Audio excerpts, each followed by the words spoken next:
fiz a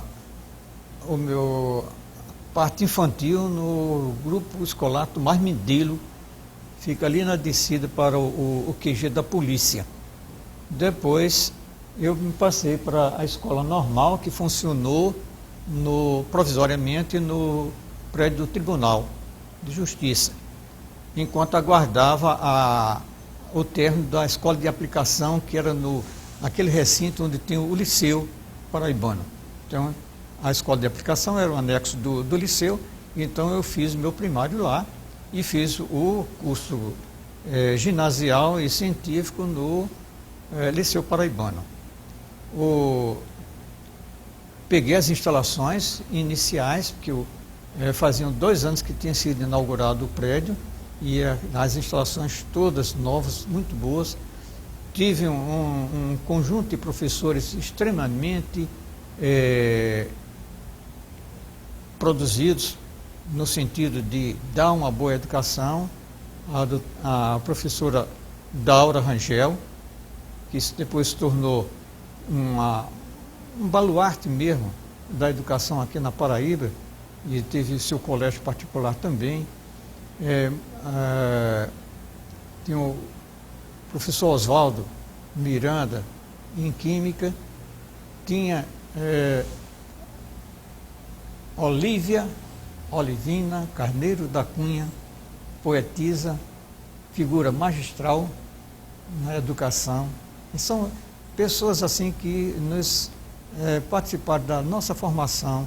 Professor José Washington, também na parte de desenho, tem o professor Olívio Pinto também. Então, isso foi uma coisa de maestria na minha parte de criança, de adolescente, em que a gente tem sempre aquela imagem positiva dos professores bons daquela época. O Cônego Matias Freire, que na parte assim jocosa da situação, no dia, o estudante sempre gostou dessas presepadas, nunca passou tempo e continuou do mesmo jeito. No dia que a gente estava assim cansado e não queria ter a aula, bastava motivá-lo. O Cônego, ele tinha sido um dos componentes da Revolução de 30, e vestiu farda, botou uma espada, e então a gente disse: Padre Matias, como foi a Revolução de 30? Aí parava tudinho e ele ia dissertar sobre as aventuras dele.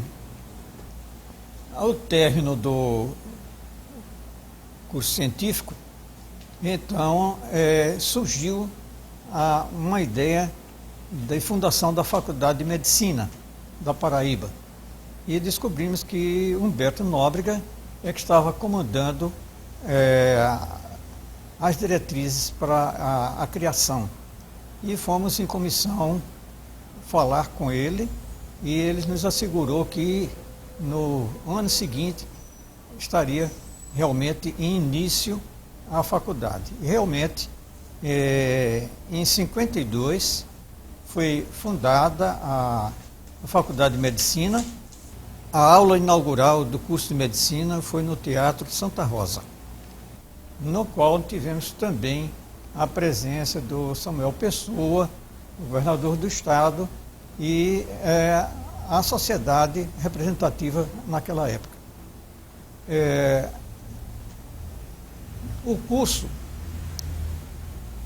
teve término em 1957, e nós fomos da primeira turma da Faculdade de Medicina da Paraíba, do que eu me sinto orgulhoso de ter pertencido a esses iniciantes.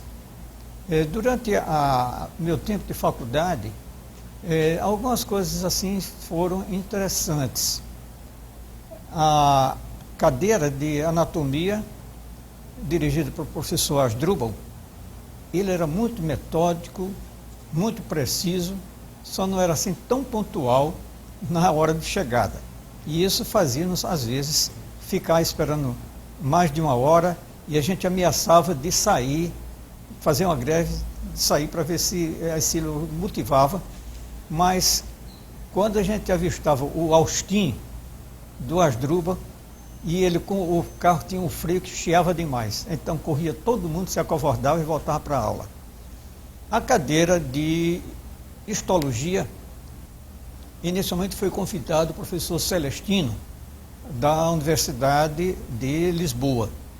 Mas, como ele não pôde comparecer para dar o curso, ele mandou o seu assistente, o professor Gerardes Barba, português legítimo, de Coimbra, e chegou aqui, houve um problema interessante de adaptação. Ele, naqueles costumes rígidos da Europa, queria que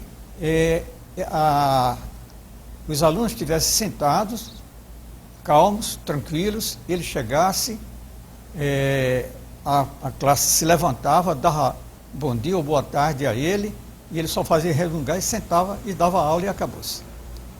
Quando chegou a fase de aula prática, ele colocava as lâminas no microscópio e mandava que a gente fizesse a descrição.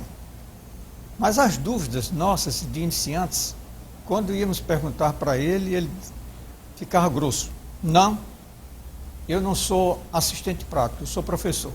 E foi um problema, porque o livro de histologia que nós tínhamos não batia com o referencial dele.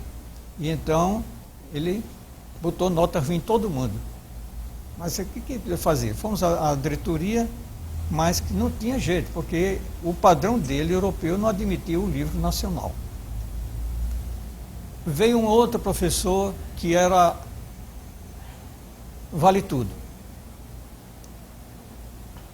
que é Arnaldo Tavares.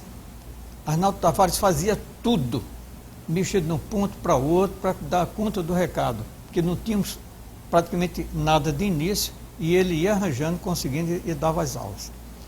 Quando chegou ao terceiro ano, que naquela época ainda era anos, não era por períodos, a aula de Samuel Pessoa era, como se possa dizer assim, na popularidade de hoje, show de bola. Os colegas do Recife sempre falavam que parasitologia era uma cadeira muito ruim, seca, sem graça. Para mim foi uma das mais interessantes que eu tive, pela didática dele. Então era um professor fenomenal. Uma parte jocosa disso aí, José Américo era o governador naquela época e foi visitar a faculdade. E entrou na sala de aula e começou a se devagar, conversar. Aí o Samuel disse: governador, eu estou dando aula, agora eu queria que o senhor sentasse aqui e assistisse minha aula, porque eu vou continuar. E José Américo passou na porta. A parte de por que eu me interessei em fazer gastroenterologia.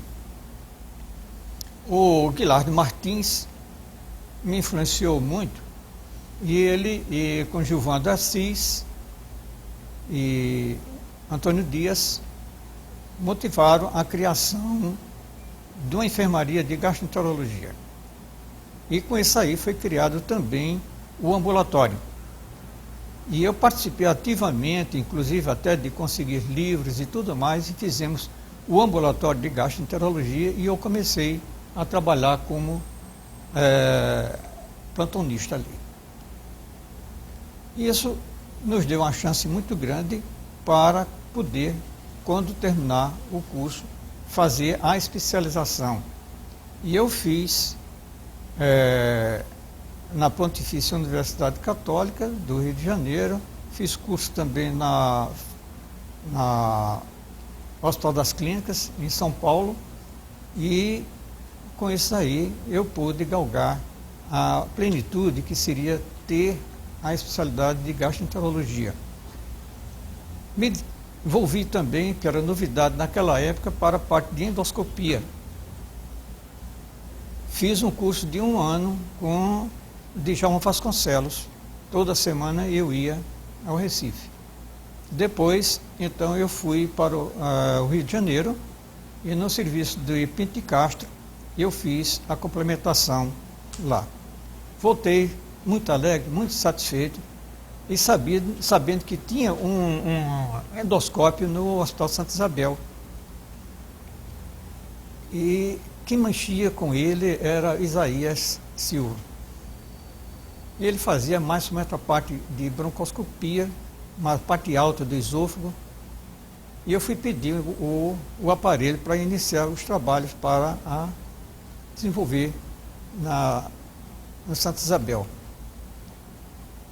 Enfrentei uma luta muito grande, que ele não queria ceder, através de Múcio Batista, que foi minha estrela, meu guia em todo o período da universidade, e confiou em mim, e Múcio interferiu e conseguiu o endoscópio. Mas veio outra barreira. Naquele tempo o endoscópio dependia de uma fonte de luz separadamente, que estava com outro colega ginecologista, e ele não arredou os pés, não deixou de jeito nenhum. Então eu perdi a chance de ser o primeiro endoscopista da Paraíba, mas motivei outros colegas, outros alunos naquela época, e o primeiro que fez aqui, não quero, talvez possa ter me enganado, mas foi o Mário Shoa, que se realizou como primeiro endoscopista da Paraíba. Depois vieram Manuel Jaime, vieram Carlos Feitosa e outros colegas. A parte inicial para a vida docente, eu fui motivado pelo professor Múcio Batista, sempre foi um grande amigo, e ele me convidou para ser assistente dele. E eu comecei a ensinar já no mês de março de 1958. Passei, ao término do curso, quando me formei, dei uma estudada de quase 24 horas por dia para me atualizar na parte do curso, da parte prática, da parte teórica do curso de iniciação ao exame clínico. Naquela época, a faculdade era particular e nós dávamos 3 aulas por semana. Como as condições financeiras não davam, eu fui para Rio Tinto, onde assumi lá a direção e fundei o SANDU, que correspondia mais ou menos hoje o SAMU. Então o SANDU era o Serviço de Assistência Médica Domiciliar de Urgência, e como estava lá funcionando nas dependências do Hospital da Fábrica de Rio Tinto, então fiquei também com a obrigação de ser diretor do hospital. E vinha na sexta-feira, de madrugada, dava aula na sexta, passava o sábado e domingo, de manhã da segunda-feira eu dava aula e voltava para o meu serviço lá em Rio Tinto. E caminhei assim até chegar à fase de federalização da Faculdade de Medicina. Quando foi federalizada, eu vim aqui para João Pessoa e, para surpresa minha, meu lugar tinha sido tomado por um político. Batalhei muito ali até que consegui e fiquei com a disciplina. Fiquei como assistente de Múcio Batista até uma fase de reforma em que foi dividida a disciplina em 2, iniciação ao exame clínico 1 e 2. E eu fiquei com a direção da número 2. E no final voltou a se unir as duas partes da iniciação ao exame clínico, e eu fiquei até o final. E ensinei naquela fase inicial no Hospital Santa Isabel, até que nos foi cedido o Hospital Clementino Fraga. E fomos para o Clementino Fraga. Lá funcionava a parte de tisiologia, de clínica médica e clínica cirúrgica, e eu fiquei com uma direção também do hospital, mas sem arredar o pé da sala de aula. Até que em 1980 foi inaugurado o Hospital Universitário e nós nos transferimos para lá. No início era uma coisa mais livre e era mais por indicação do que por votação. Então eu assumi a presidência da Sociedade de Gastroenterologia por 4 períodos. Tive a oportunidade de fazer parte também como representante junto à Federação Brasileira de Gastroenterologia na qualidade de delegados. E eu fui convidado e durante 2 fases eu fiquei como examinador do título de especialista de gastroenterologia, com 2 fases muito proveitosas, muito interessantes em minha vida. Na minha fase da presidência da Associação Médica, eu tive a oportunidade de realizar 2 congressos e um deles, que foi o mais interessante, foi o Congresso Médico do 4º centenário da Paraíba. Foi quando nós completamos o nosso 4º centenário. Foi muito interessante e muito proveitoso. A minha participação na Associação Médica ainda nos reportou para a Associação Amistosa Fraternal que tinha lá com o professor Nassif.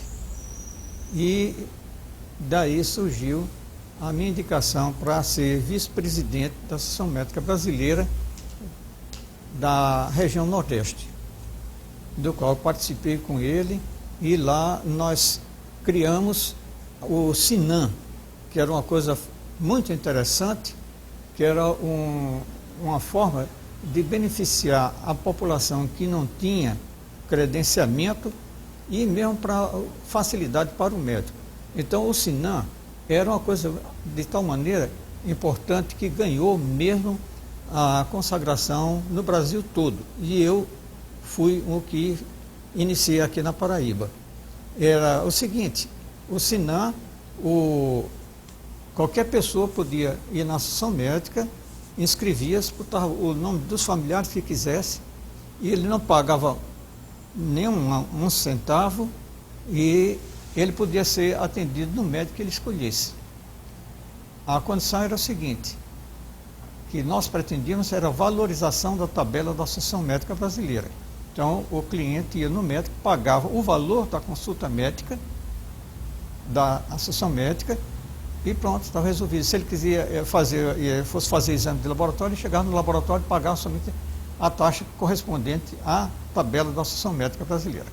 Isso foi muito bom, até que terminamos a nossa gestão na Associação Médica Brasileira e o colega de São Paulo resolveu extinguir, e realmente foi uma lástima isso daí, alegando que podia dar implicações jurídicas, que nunca houve, mas que desde o começo e até hoje ainda existe isso no Paraná, sem nenhuma complicação.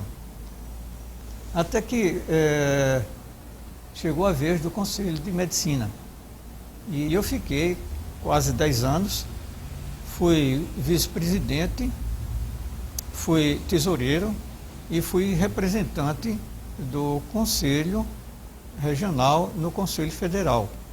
E tivemos muita atividade lá com o Conselho Federal também, em todas as atividades, inclusive na reforma de estatutos e tudo mais. Na fase que nós estávamos no Conselho, nós batalhamos lá no sentido de não criar, mas sim restringir até o número de alunos nas faculdades, porque o proporcional para a população já é suficiente. Então, mais a parte de interesse, talvez político também, foram criando uma quantidade enorme de faculdades. Inclusive, você pega uma cidade como Cajazeiras, no Alto Sertão, com 2 faculdades de medicina, realmente não dá para dar uma qualificação de ensino suficiente. O que tem hoje é a distribuição má dos médicos. Concentra tudo nas cidades maiores, aqui no nosso particular, João Pessoa e Campina Grande, e as outras cidades ficam desprezadas, da atividade. O que é que leva a isto? No meu ver, é a parte financeira. Aqui o médico tem como conseguir uma melhora com um ou mais empregos para sobreviver. Agora, a solução ideal seria que se desse ao médico um salário condigno. Vamos dizer assim, o salário de um juiz. Um juiz vive numa cidade do interior bem, porque aquele salário dá para ele se manter. Agora, cabia à autoridade exigir o cumprimento daquilo dali. É como o SUS. O SUS é uma coisa magnífica, muito boa mesmo. Funciona, o SUS daqui funciona na Espanha, alto padrão. Aqui não funciona. Por quê? Porque vem o salário para o médico, a prefeitura fica com a metade. Então, fica desassistido. Mas dê condições ao médico salariais que ele fixa naquela cidade do interior. No tempo da faculdade, eu ainda propunha o seguinte: a prefeitura de uma cidade do interior patrocinava o curso médico de um estudante, agora dividido em situações. Um médico, um farmacêutico, e especialidades correlatas, um cirurgião também, um anestesista, patrocinava o curso, e então eles, quando terminassem o curso, ficam com a obrigação de passar um ano naquela cidade. Então dava compensação e teria sempre uma assistência ali por parte dos médicos. A importação, que o jornal está dando como notícia de galhardia, de importar médicos da Espanha e de outros países, isso nós já tivemos uma experiência muito positiva do fracasso desse relacionamento. Como? Naquela fase do Conselho, nós nos insurgimos contra a figura do médico cubano. Um acordo do Itamaraty, político, fez o convênio de que o médico de Cuba podia vir aqui para o Brasil e trabalhar, sem ouvir as autoridades médicas. Ninguém procurou o Conselho de Medicina ou a Associação Médica para tomar informação sobre isso. Isso foi um contrato esdrúxulo. Então, o que acontece? Quando vai fazer a revalidação, eles se julgam independentes de sair, de fazer, porque existe o contrato.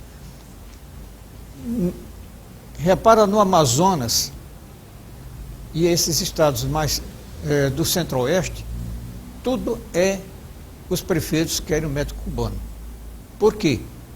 Porque o médico brasileiro eles não aceitam, porque o médico brasileiro ficando lá, ele faz o relacionamento de amizade e daqui a pouco ele toma conta da política e faz cosca o prefeito. E o médico cubano ele não pode se envolver com o prefeito. Daí é que eles querem sair e incentivam, e agora trazer médicos da Europa também não tem sentido, língua diferente e tudo mais. Não acho que seja sentido nenhum trazer médico de fora para cá. Meu pai chamava-se Antônio Muribeca. O meu avô, ele foi autodidata, professor em Picuí. Mas meu pai, lá naquela época, era comerciante, mas com a família constituída, achou que lá não tinha possibilidade de dar uma educação aos filhos, então veio aqui para João Pessoa, instalou, naquele tempo era o comércio principal, era na Avenida Cruz das Armas, ele botou uma mercearia lá. Posteriormente, então, ele colocou uma mercearia na rua Marcial Pinheiro, que naquela época era uma rua familiar, e seguiu-se disso aí, ele alugou, arrendou o Hotel Luz Brasileiro, que funcionava na estação ferroviária. E eu tenho uns flashes assim, muito tênues daquela época, e minha mãe falava que tinha um russo lá hospedado que queria me levar para criar. A recusa foi certa, né? E no Hotel Luz Brasileiro era o palco mesmo daquele movimento que seguiu-se a Revolução de 30, e e tinham hóspedes ilustres naquela época, o Juarez Távora, o doutor João Soares, que foi pediatra, que foi meu professor também, se hospedou lá. E depois do Hotel Luz Brasileiro, ele resolveu montar, em associação com José Soares, um café no local onde hoje é o edifício Regis. E naquela vez ele fez o lançamento aqui em João Pessoa, que era novidade do hidrolitol. Era uma mistura assim digestiva e que servia-se aquilo ali. Eu ainda tenho um frasco daquela época do hidrolitol, e que se vendia ali depois do almoço. Se tu estava com digestão difícil, tomavam uma dose daquilo dali, um copo com aquilo dali, e sentia-se aliviado. Não satisfeito de ficar em sociedade, ele resolveu desfazer a sociedade e alugou um prédio que era de Mendes Ribeiro, que era um ricaço, que praticamente era dono daqueles prédios da Duque de Caxias e em torno do ponto de 100 réis. Então, embaixo, ele colocou o Café Alvear, sozinho, naquele tempo com mesas, e a rodada ali, que o indivíduo chegava e passava uma hora conversando, tudo mais, para tomar um cafezinho. A seguir, ele resolveu transformar o café no café expresso. Foi o primeiro café expresso aqui da Paraíba. Então botou os balcões com a venda do café expresso, e foi uma novidade, em cheio mesmo, que o governador daquela época, o Oswaldo Trigueiro, ele saía, naquele tempo que existia, assim,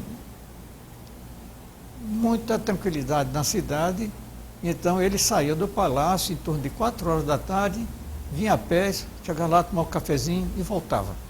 Por sinal, existe até um livro do cronista Gonzaga Rodrigues, que ele retrata bem a frequência dos políticos, as fofocas e toda aquela parte do encontro dos políticos e da sociedade na frequência ao Café Alvear. A seguir, então, meu pai colocou ao lado a sorveteria Alvear. Aproveitar que a moçadade que ia para o Cinema Rex, como o Cinema Plaza, ele passava e se servia ali. No andar superior, ele alugou para médicos. Aí tinha João Soares, tinha Atílio Rota, tinha Osmar Mendonça, tinha Vandré Giso, que era o pai de Vandré. Não satisfeito agora com a posição da sorveteria, ele remanejou e arrendou o Pavilhão do Chá. Em 1950, então ele instalou lá uma sorveteria de alto padrão, contratou um sorveteiro da Guemba, que era a melhor sorveteria do Recife, e esse camarada deu um show com bolinhos, salgadinhos, tudo. E era sempre muito acesa e cheio a frequência do Pavilhão do Chá, e eu cheguei a trabalhar também até próximo de fazer o vestibular, onde eu trabalhei lá. E no ponto de 100 réis, tinha um pavilhão em que servia de espera para os bondes que faziam a circulada ali no ponto de 100 réis.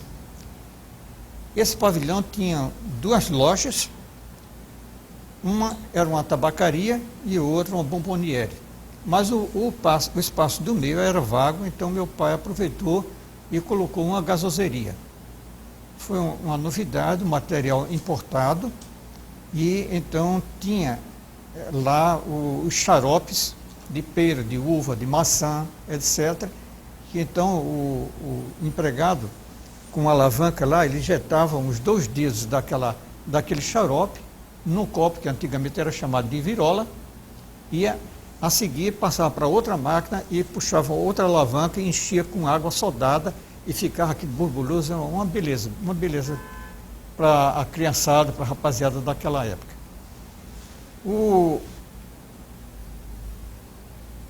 Para ativar o café alvear, ele colocou uma torrefação na Guedes Pereira. Na descida da Guedes Pereira, próximo ali onde era o Gruta Azul, o Querubim. Então, depois dessa torrefação aí, ele botou o restaurante Muribeca. O restaurante Muribeca funcionou ali onde hoje ainda existe o Foto Condor, que era de Arion e Ariel Farias, que foi o filho dele, que se estudou também lá na universidade. Veio a concorrência que criaram o restaurante Lido, e então ele resolveu fechar o restaurante Muribeca e transferir a torrefação para ampliar mais os serviços e instalou no local do restaurante a torrefação com um padrão muito mais moderno. E pela primeira vez é que eu vim tocado que seria poluição. O que era? Na fase de torrefação do café, desprendia aquela fuligem, aquela área assim cinzenta, azulada, que encobria a avenida e a Duque de Caxias. Mas ali, então, em vez de o pessoal se queixar que não existia PROCON nem nenhuma outra atividade dessa, o pessoal gostava. O aroma, o perfumado do café, e todo mundo então ia tomar seu cafezinho.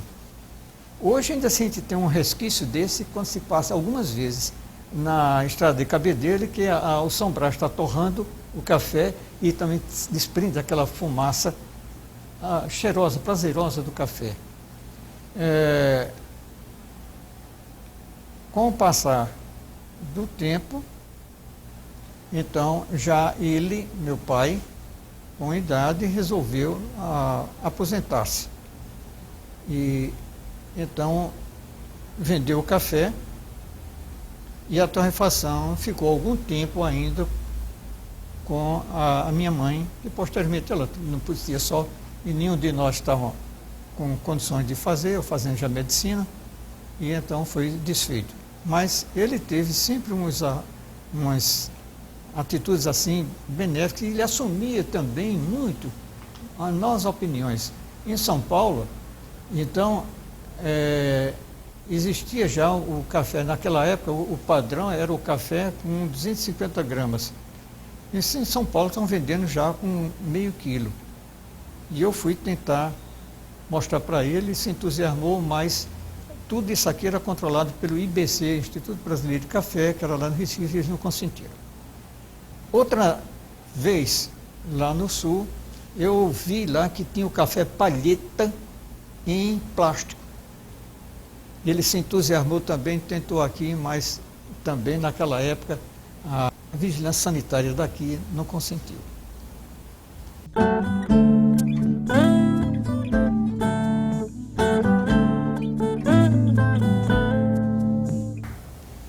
Se existe uma mística em medicina, seja aquela do médico examinar o seu paciente com uma curiosidade juvenil.